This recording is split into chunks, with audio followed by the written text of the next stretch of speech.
যে হচ্ছে ধূমপানের অধিকার চাইছে সেও একজন নারী, আমিও একজন নারী। আমি এই জায়গা থেকে বলবো যে ধূমপান ক্ষতিকর একটা বিষয়, সেটা নারী এবং পুরুষ উভয়ের জন্য।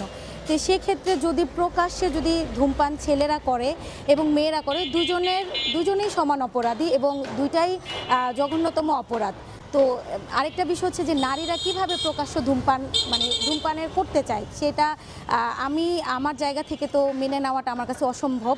কারণ প্রকাশ্য ধূমপান ছেলেদের জন্য ঠিক না, মেয়েদের জন্যও ঠিক না। আর যারা এই প্রকাশ্য ধূমপান চাচ্ছে তারা আসলে আমি বলবো যে তারা কেমন ফ্যামিলির, হ্যাঁ, যে তারা কেমন ফ্যামিলির মেয়ে হলে প্রকাশ্যে, সে মুসলিম হোক অমুসলিম হোক, প্রকাশ্যে ধূমপান করাটা তো প্রত্যেকটা মানুষের জন্য।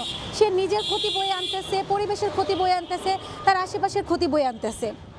এক্ষেত্রে আমি এটাকে অবশ্যই ইতিবাচক দৃষ্টিকোণ থেকে দেখতেছি না, সম্পূর্ণ একদম 100 হইলে 100% নেতিবাচক দৃষ্টিকোণ থেকে দেখতেছি।